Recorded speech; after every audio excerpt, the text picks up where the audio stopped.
강호순을 직접 면담하셨다고요? 네. 진술 태도는 어땠나요? 강력 범죄자들을 만났을 때 자주 나타나는 특성 중에 하나가 자신의 우월성을 드러내려고 하거나 아니면 자신의 편의대로 상황을 좀 좌지우지하려는 그런 특성이 있습니다. 강호순 역시 마찬가지의 그런 특성을 드러냈는데요. 예를 들면 자신이 허용하는 범위 내에서의 어떤 진술들, 자신이 이제 불리할 게 없다라고 하거나 좀 가시하고 싶은 부분에 대해서는 비교적 좀 우쭐대면서 장문의 진술을 하면서 좀 협조적인 그런 태도를 취했던 반면에 자기가 설정해 놓은 선을 벗어나는 그런 진술을 할 때에는 그냥 넘어가자. 그 얘기는 얘기하고 싶지 않다라는 식으로 입을 이제 닫아버렸는데요. 이런 대화 상황에서도 자신의 어떤 통제권 아래에 이런 행위들을 하려는 모습이 좀 인상적이었습니다. 기대도 안 하지만 뭐 반성의 기미라든지 이런 건 전혀 없었나요? 강호순을 면담했을 때 나타났던 그 많은 이야기들이 있었는데요. 그중에 범행 당시 그리고 범행 직후에 이 사람은 죄의식을 전혀 느끼지 못했다라고 이야기를 하고 있고요. 또 하나 이제 나타났던 부분이 뭐냐면 잡힐 거라고 전혀 생각을 하지 못했다라는 겁니다. 그래서 지금 현재 그러면 검거된 이후에 어떤 생각이 드느냐라고 질문을 하니까 자신이 다음 생에 태어나더라도 살인을 할 것 같고 그때 다시는 잡히지 않을 거다라는 이야기를 했습니다. 그러니까 안 잡혔으면 사람을 계속 죽였을 것 그런 같다는 소리네. 느낌이 분명하고요. 그러면 이 사람은 그냥 범행을 더 이상 못 이어나가고 자신이 잡힌 거에 대해서 아쉬움을 표현한 거지 뭔가 죄책감에 이런 거는 전혀 없는 걸로 봐도 되겠는지요? 네, 강호순은 그때 당시 상황에 대해서 표현하기를 마비됐던 것 같다라고 이야기를 하거든요. 차를 타고 지나가다가 사람이 보이니까 태우고 나니까 성폭행을 하고 싶었다. 그래서 그냥 했다.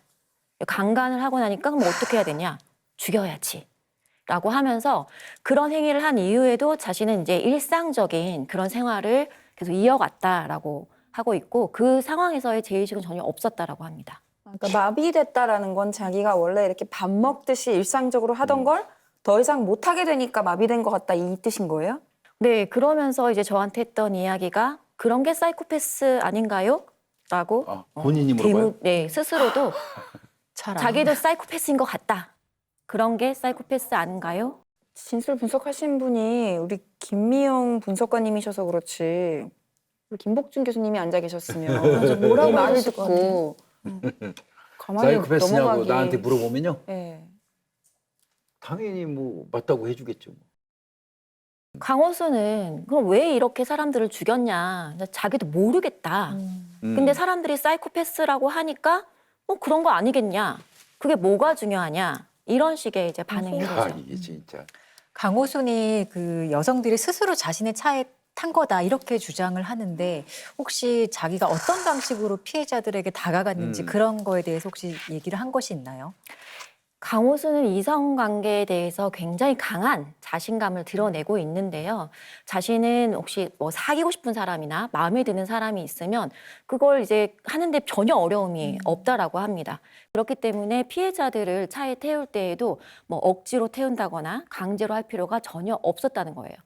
손만 내밀면 언제든지 사람들이 뭐 손쉽게 탈 수 있었다는 건데 그 이유에 대해서 본인 스스로는 뭐라고 이야기를 하냐면 일단 옷을 잘 입었고 좋은 차를 이제 운전하고 있는 상태에서 사실 좀 괜찮게 생기고 말도 잘하다 보니까 뭐 사람들이 사기꾼으로 보거나 범죄자로 인식하진 않았다라는 겁니다. 본인 입으로. 솔직히 이렇게 사진 보면 보고 있기 굉장히 좀 힘들거든요. 주 작가님은 어떻게 앞에서 이런 말을 듣고 웃음을 참으셨어요? 어떤 솔직히 반응을?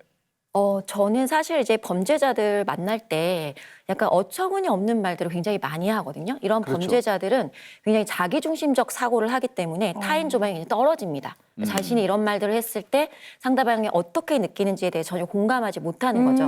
그래서 가능하면 그런 데에 대해서 반응을 하지 않습니다. 왜냐하면 거기에 긍정적인 반응을 한다던가 혹은 부정적인 반응을 하면 이 사람 관계에서 라포가 깨진다던가 아니면 그걸 자신이 이게 옳은 일, 타당한 것을 했다라고 잘못 착각하는 경우들이 있기 때문에 그런 경우에는 당신은 그렇게 생각했군요라는 식의 반응만 할 뿐이지 긍정하거나 부정하는 이야기를 하진 않습니다. 그러니까 정말 무표정으로. 그러니까 무표정 연습을 하셔야 되겠어요.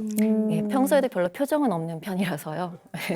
강호수는 정말 우리가 1시간 안에 이야기를 하기가 힘든 사람 같아요. 버스 정류장에 태우려는 여성들이 어디를 가려고 하는지 그 방향이 어떻고 그곳에 무엇이 있었는지를 매우 잘 알고 있는 상태였다라고 합니다. 그래서 자신이 그 자기가 갈 피해자가 가려는 부분을 예측해서 뭐 그 장소를 물어보는 거죠. 길에 대해서 물어보고 그러면 10번을 물어보면 한 7, 8명의 피해자들은 다 동일하게 그곳에 간다라고 이야기했기 때문에 그런 것들을 다 익힌 상태에서 그렇게 예측해서 행동을 했던 것으로 보여집니다. 오히려 안심할 것 같아요. 더 나보다 더 정확히 알고 있고 어디에 뭐가 있고 하면은 아 동네 분인가 보다. 그래서 되게 쉽게 했을 수도 있을 것 같아요. 근데 그렇게 길을 잘 알아도 뭐 내가 초행길이라 잘 모르겠다 이렇게 얘기하면서 오히려 동승한 여성 피해자한테 길 안내를 부탁하기도 했다고 하던데 그래야지 이제 여성들한테 동정심이라고 하기는 좀 그렇고 그 여성 입장에서는 이게 부탁이 들어오면 사실 나는 알고 있잖아요. 그 길을. 알고 있는데 저 사람은 굉장히 간절한 것 같은데 내가 거절하는 거에 대해서 미안한 느낌 같은 거 있잖아요. 그거를 좀 이제 이용한 것 같고요. 뭐 그렇게 이제 이용해서 타면은 성폭행 시도하고 그다음에 어디 매장해야 되겠다 이런 거 머릿속에 다 아마 이미 그려놓고 수행에 나섰던 걸 보여요. 오히려 좀 어리숙하게 길을 예. 모르는 척해야 그렇죠. 상대방이 또 경계를 덜 하니까. 그렇죠. 근데 예. 머릿속으로는 몇 분쯤 가면은 이제 좀 깜깜한 골목이 나오니까 여기서 알고 해야지. 있죠. 예. 그 계획이 있었던 거네요.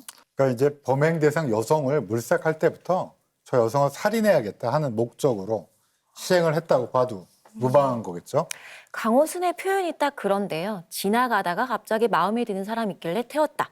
태우고 나니까 강간을 하고 싶은 마음이 들어서 했다. 강간을 했으니까 그 다음에 살인을 했다. 이런 식의 주장을 하는 거고요. 그냥 지나가는데 이 피해자가 태워달라고 했다라는 거예요. 그래서 태워서 보니까 이제 성폭행을 하고 싶어서 이제 했는데 너무 강하게 이제 반항을 하다 보니까 폭행하고 제압하는 행위를 했다. 그러니까 일이 커져서 살인까지 하게 됐다라는 거지 자신이 원래 그런 의도는 없었다라고 주장을 하고 있습니다. 이게 부분이 의미가 있나 싶어요. 그러니까 네. 아니, 그래도 그게 그 얘기 아닌가? 아니 그 반대로 얘기하면 다 태웠다고 차에 태웠다고 이렇게 행동하나요? 근데 그러니까. 피해자분들을 오히려 탓하듯이 얘기하는 게 맞아. 그리고 뭐 차에 태웠다고 누가 다 그렇게 하는 너무 그러니까 차만 태워달라 그랬지 누가 강간하라 그랬어. 그 차 태워달라 그 말도 믿을 수가 없는 게 정말 말이 아깝다라는 생각이 들어요. 어디다가 비교할 수 없는 정말 사이코패스다 이런 생각이 들어요. 제가 볼 때 저 얘기 들은 바로는요. 강호순이 집에 가가지고 이 수색할 때 보니까 진짜 고급 양복들을 어마어마하게 많이 착착착 다 걸어놓고 깔끔하게 정리해서 이렇게 뒀다고 하거든요. 그러니까 결국은 그런 옷 같은 것도 범행에 이용하려고 준비했던 거라는 거죠, 이건. 그게 맞는 거죠, 부합하는 거죠. 작업복이네요. 범행 작업복이죠, 이거 엄밀히 얘기하면. 그렇죠. 이 이제 강호순의 경우에는 그런 조작, 상황에 대한 조작과 사람의 심리를 굉장히 잘 이용을 했는데요.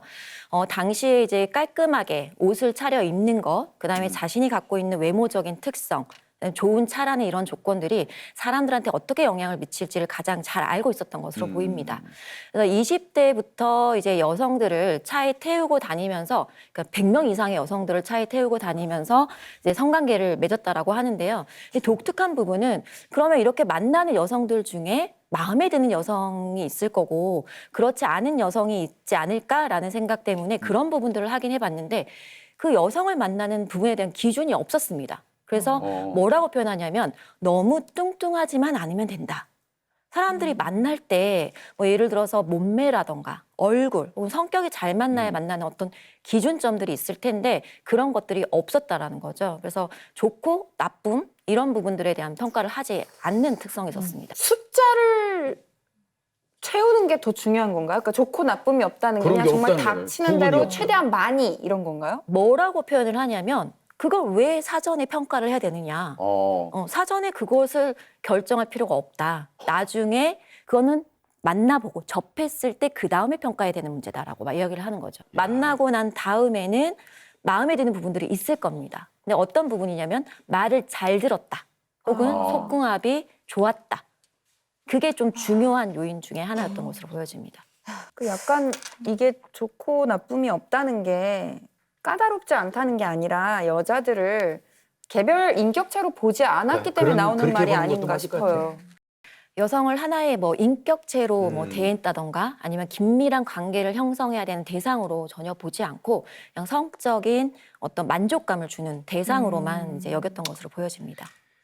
근데 여성 100명을 본인 말로는 뭐 100명도 사귀고 또 결혼도 4번이나 했고 근데 그러면서도 끊임없이 그런 연쇄 살인을 저질렀잖아요. 그게 무슨 이유가 있었나요? 그래서 사기자라고 이제 이야기했던 여성은 있으니까 왜 그러면 그 여성에게는 사기자라고 했느냐라는 질문했을 때에는 그냥 한 거예요. 그럼 도대체 당신에게 사기자는 것은 어떤 의미냐라고 이제 이야기를 했을 때 사기자고 하는 건 뭐 그냥 알고 지내자는 거 아니에요? 라는 식의 이야기를 합니다. 보통 누군가와 사귄다 그러면 사실은 특별한 관계를 맺는다라고 우리가 보통 생각하잖아요. 근데 강호순에게는 사귄다는 뜻이 그냥 일반적으로 아는 사람, 아는 관계 정도로만 되고 그렇다면 어떤 애착이나 어떤 특별한 관계를 맺을 수 있는 그런 사람이 아니라는 그런 해석도 가능하다고 봅니다. 네, 맞습니다. 그래서 여성을 성적인 대상으로만 인식한 것이지 어떤 하나의 인격체, 가치나 뭐 긴밀한 관계를 형성하는 그런 입장에서 여성을 대한 것이 아니라는 거죠. 같이 일하던 동료나 동네 친구의 증언에 따르면 난 멀쩡하게 일하면서 살긴 힘들고 여자 등치는 게 제일 쉽다라는 말을 한 거를 보면은 아마도 이 사람이 결혼한 상태에서 주위에 소개팅을 해달라고 계속 조르면서 많은 여자를 만나고 다녔다. 또 이런 증언까지 보면 아마 이 사람은 여자라는 게 하나의 인격체 그리고 하나 나와의 관계를 맺는 게 아니라 그냥 나의 쾌락적 목적을 달성하기 위한 어떤 도구로서의 의미를 가진 게 아닌가 그렇게 생각이 듭니다. 아까 말씀하신 것처럼 그게 뭐 자기가 어떻게 객관적으로 생겼냐랑 상관없이 그냥 딱 상대방의 입장에서 역지사지로 생각할 줄 모르는 사람의 특성인 것 같아요. 와, 근데 또 결혼한 상태에서도 또 소개팅을 해달라고 조르기까지 했다니. 그러니까 이게 자기 아내 입장에선 전혀 생각을 못 하는 거잖아요. 내가 필요하고 내가 원하니까 여자를 소개시켜달라고 하는 거죠. 그래서 사이코패스의 특성 중에 하나가 복잡하고 문란한 성관계를 굉장히 자주 갖고 또 중원도 분명히 있고요. 그다음에 결혼 기간이 굉장히 짧은 게 특징으로 알려져 있고 네, 맞습니다. 그 많은 그 결혼 전략이라던가 이런 부분, 피상적인 인간관계가 그 사이코패스 측정하는 그런 요소 중에 이제 들어가 있습니다. 중혼이라는 건요. 이미 결혼한 상태에서 또 결혼하는 거죠. 2중, 3중 결혼하는 걸 말하는 건데요. 한꺼번에 뭐 2중, 3중 이렇게 결혼하는 사람이 없을 것 같죠? 있습니다. 가능해요, 행정적으로? 신고를 한 번밖에 못 혼인 하잖아요. 신고는 할 수 없지만요. 결혼식은 몇 번씩 올리는 사람이 꽤 있어요. 결혼식을. 그러니까 상대를 속이고 예, 하는 그런 거죠. 경우는 생각보다 꽤 있습니다. 강호순도 네 번째 아내와 동거하면서 다른 내연녀를 만들었고 범행 당시에도 여자친구가 있었습니다. 물론 사랑의 감정은 아니었을 거라고 보고요. 그러니까 전형적인 뭐 문란한 성관계, 중혼 뭐 이런 것들이 강호순한테 관찰되는데요. 사실 사이코패스가 왜 이렇게 문란한 성관계와 중혼 이런 것들에 집착을 하는지에 대한 연구는 사실 여러 개가 되어 있는데요. 아마도 뇌 발달 문제, 특히 전전두엽이라고 불리우는 이성과 관련된 엽과 변연체라고 불리는 어떤 본인의 본능에 충실한 게 연결이 잘 되어 있어야 되는데 우리가 한번 강의를 듣지 않았습니까? 한번 들었는데 사이코패스의 예, 뇌구조. 뇌 커넥션이 사실은 조금은 잘 돼 있지 않은 게 아닌가. 그래서 이런 본인의 욕망 그리고 같은 인간으로서 호모사피엔스인 여성에 대해서 그냥 도구체로 생각하는 그런 게 발현이 된 게 아닌가 이런 생각이 듭니다. 본인이 말한 대로 그냥 사이코패스네요. 강호순, 또 정남규, 유영철 이 연쇄 살인마 중에 이 강호순이 다른 점이 있나요? 정남규와 유영철과 같은 연쇄살인범들과 다르게 이제 강호순의 경우에는 어린 시절이 뭐 불우했다거나 아니면 아동학대를 당한 흔적이 거의 없습니다. 본인 스스로도 정상적인 환경에서 평범하게 자랐다. 그 부분에 대해서는 전혀 문제가 없었다라고 이야기를 하고 있습니다. 네, 실제로 강호순 같은 경우는 아버지가 상당히 엄격했던 건 맞는 것 같습니다. 그리고 주사는 좀 심했다고 그래요. 아버지의 예, 주사요? 아버지가 주사가 좀 심했고 흔히 있는 가부장적인 상황에서 어머니를 좀 약간 포갑하는 정도의 그런 성향은 있었지만 강원순을 대상으로 해갖고 이유 없이 어떤 폭력을 행사하거나 이런 거는 없었다고 그러고요. 가정 형편도 뭐 엄청나게 부자는 아니지만 시골에서 먹고 사는데 이상 없을 정도로 논밭을 붙이면서 살았고요. 또 가족 상호 간의 어떤 큰 갈등 같은 거 이런 거 등등은 없었다고 하고요. 다만 이웃 주민들의 말에 따르면 어려서부터 거짓말을 좀 잘했고 그다음에 도벽이 좀 있었다. 그리고 어린 시절에는 오히려 여성들 앞에서 눈 마주치고 말도 제대로 못하는 내성적인 성격이었던 것 같다. 그 당시에는. 근데 그게 많이 변했고요. 뭐 그러니까 뭐 특별하게 그 다른 일반 범죄자들의 어떤 자라온 환경하고 비교할 때는요. 큰 문제가 있어 보이진 않아요. 예.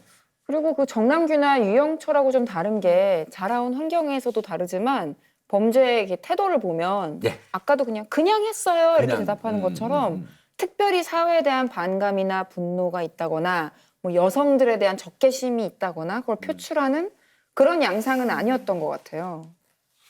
맞습니다. 유영철과 정남규 그리고 강호순 사이에는 이제 명확한 차이가 있는데요. 여성들이 함부로 뭐 몸을 놀리거나 하는 일이 없었으면 하고 부유층들도 좀 각성했으면 합니다. 유영철과 정남규의 경우에는 사회에 대한 반감을 드러낸다던가 아니면 자신의 개인의 어떤 분노를 M1 피해자들에게 치안해서 범행 행각을 벌였다라고 한다면 강호순의 경우에는 순전히 자신의 욕망이 무엇인지를 잘 알고 있고 그것을 실현하기 위해서 살인을 저지른 전형적인 쾌락형 이제 연쇄살인마 라고 볼 수 있고 2009년 당시에는 연쇄살인의 새로운 전형의 출현이다라는 평가를 받았습니다. 쾌락형. 거기 하나 더 붙어야 될 것 같아요. 변태, 쾌락형, 연쇄 살인마. 맞잖아요. 변태잖아요. 맞아요. 연살인범을 이제 구분하는 기준은 뭐 순수하게 살인 그 자체만을 저지르면서 희열을 느끼는 쾌락형 범죄자가 있는가 하면 또 뭐 상대를 내 손아귀에 놓고 좌지우지하면서 권력형 내지는 뭐 힘의 과시형 이렇게 부르는 범죄자가 또 있기도 하고요. 그다음에 뭐 정신질환, 망상형 그런 그 연쇄살인범이고 분류가 여러 개 있는데 아마 강호순이가 이 우리나라에 등장하기 그 이전에는 쾌락형 순수하게 살인 자체로 쾌락을 느끼기 위해서 살인하는 쾌락형 범죄자는 없었던 걸로 알고 있습니다. 네네. 최초죠 이게.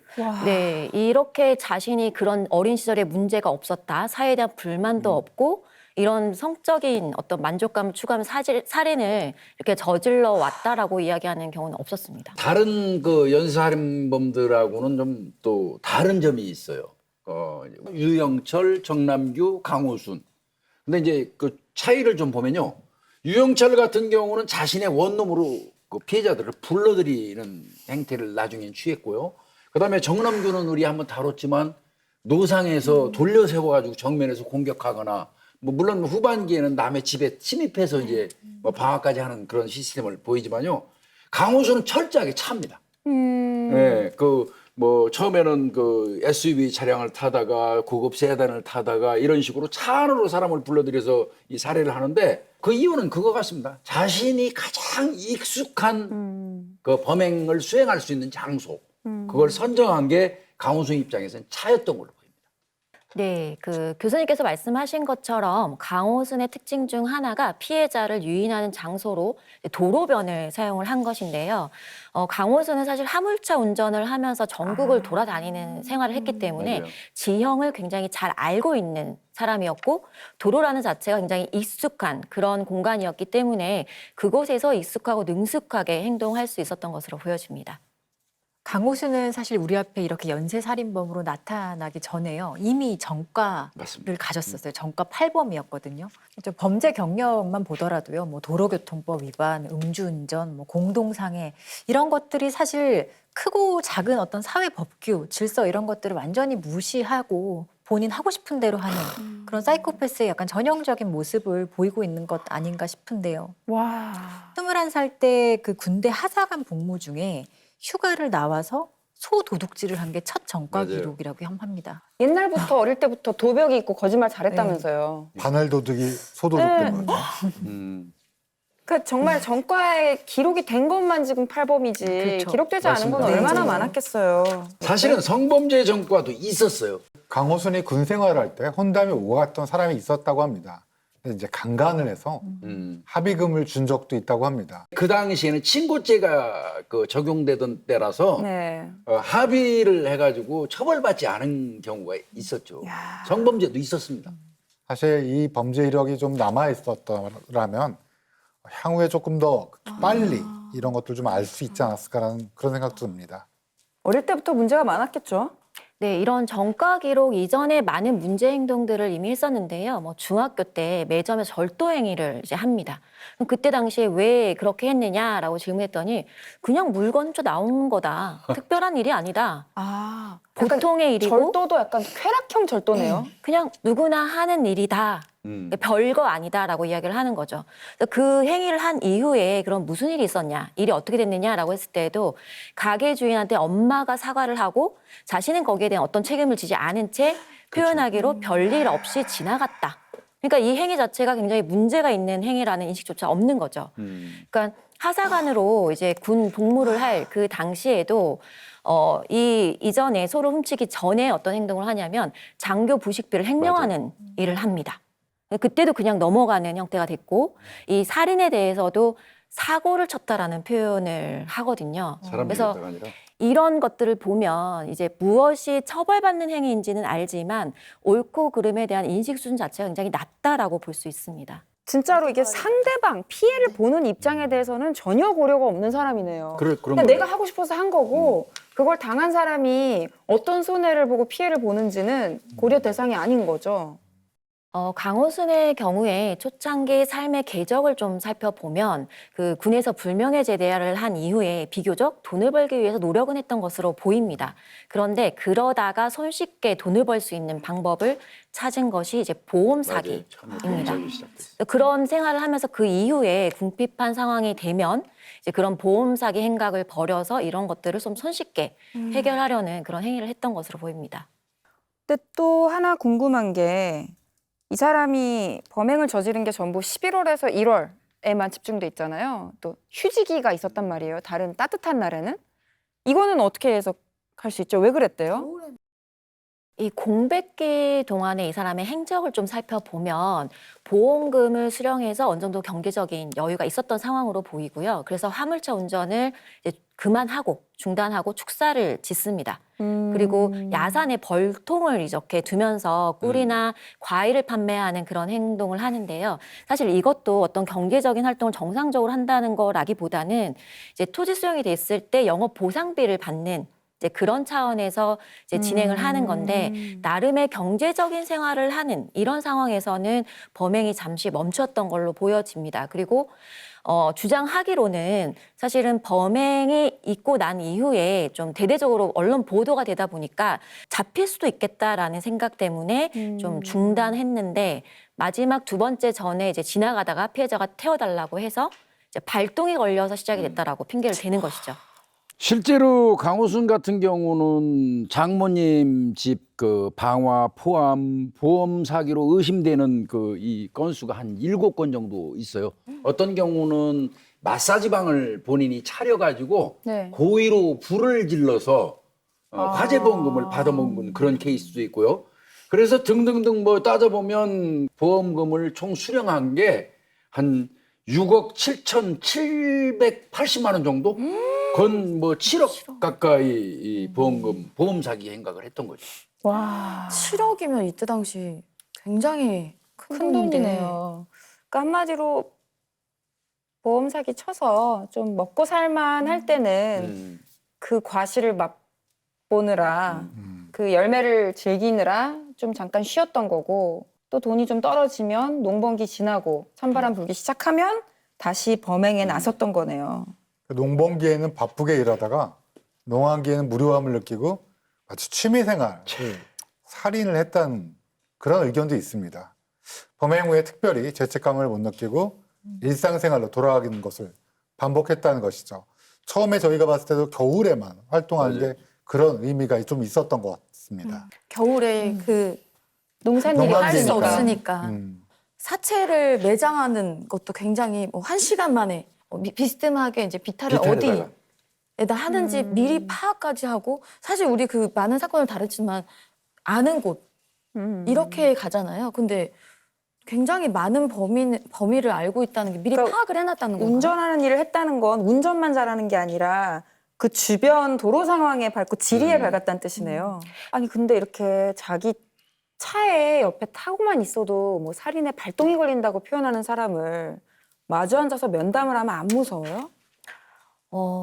의외로 이제 검찰 단계에서 오는 과정에서는 예를 들면 굉장히 폭력적인 이제 행위를 저지른 사람의 분노가 이제 많이 쌓여 있는 사람은 그런 돌발 행동을 할 가능성이 높은데요. 사실은 이런 강호순 같은 경우에는 비교적 그러니까 비협조적이더라도 말을 하지 않는 형태로 하는 그런 행동을 하기 때문에 위협적으로 느껴지거나 그런 언행을 하지는 않습니다. 직무에 접하게 되면 내 이 업무라고 생각하게 되면 그 상황을 받아들이는 인식이 달라져요. 그러니까 그런 부분은 걱정 안 하셔도 될 것 같고 그 이격거리는 맞나요? 책상하고 이 거리는 상당히 일반적인 우리가 조사실 테이블 정도의 거리였고요. 너무 그러면 좁은데요. 네. 좀 더 한 1m 네. 정도는 늘려야 되는데 네, 원래. 제가 면담을 할 때에는 좀 라포 형성도 해야 되고 편안한 환경을 만들어줘야 되기 때문에 구속 수감자들의 경우에 그런 돌발 행동이 이제 있을 가능성이 낮은 사람들의 경우에는 이제 호송줄이나 이런 것들은 좀 풀고 좀 편안한 분위기에서 면담을 할 수 있도록 이제 합니다. 네. 돌발 상황 대비를 위한 뭐 수사관님들이나 이런 분들은 옆에 모니터링실에서 모니터링이 이제 있어요. 다른 분들이 모니터링 하고 있고요. 그다음에 그 문 바깥에서 이제 교도관 분들이 다 이렇게 있기 때문에 사실상 위험한 상황은 없었는데 이 경우 말고 다른 사건에서 갑자기 이제 범죄자가 갑자기 이렇게 이야기하던 도중에 벌떡 일어나서 좀 놀랐던 상황은 있습니다. 이 사람이 벌떡 일어났던 것은 어떤 공격적인 행위를 하려는 건 아니었었고요. 어떤 질문을 하는 과정에서 자기가 좀 위협적으로 느껴지는 그런 질문이니까 갑자기 벌떡 일어나서 좀 쉬었다 하자라고 이야기를 하길래 다시 앉으시라고 하고 앉아서 요 얘기까지 마무리하고 쉬겠다라고 하면서 이렇게 이야기한 거죠. 이런 강력범죄의 이제 범죄자들이 면담 상황을 이제 통제하려는 그런 행위를 하거든요. 왜냐하면 이런 통제 행위들을 통해서 자신의 권력을 추구하려는 건데 그럴 때 우리가 면담을 할 때에는 그 통제권을 당신이 갖고 있는 것처럼 인식하게 하지만 전체적인 면담의 통제권 저희가 가져가는 형태로 진행하는 것이 되게 중요한 부분입니다. 이 지금 앞에 있는 너무 크게 나오는 이 사진들이 저는 이거 볼 때 굉장히 좀 힘들더라고요. 근데 계속 수없이 또 실제도 보시고 하셨을 텐데 평상시 힘들지 않으셨어요? 사실 과거에는 별로 힘들다는 생각을 못 했는데요. 최근에 많은 범죄 사건들을 계속 접하면서 좀 피로감이 좀 누적된다라는 생각이 좀 많이 들었습니다. 그래서 이제 좀 이야기하고 있는 부분은 뭐냐면 그걸 좀 중재시킬 수 있는 방법이 무엇일까. 그래서 그 부분에 대해서 내가 사회에 기여할 수 있는 방법. 억울한 사람을 풀어주는 것도 있지만 정말 이제 범죄 행각을 벌인 사람들을 잘 드러나게 하는 것도 제가 하는 일이지만 그 반대로 일과 별개로 이런 봉사활동, 피해자들을 지원할 수 있는 그런 봉사활동들을 통해서 이런 중재적인 것을 하려고 지금 생각하고 있고 좀 시도를 하고 있습니다.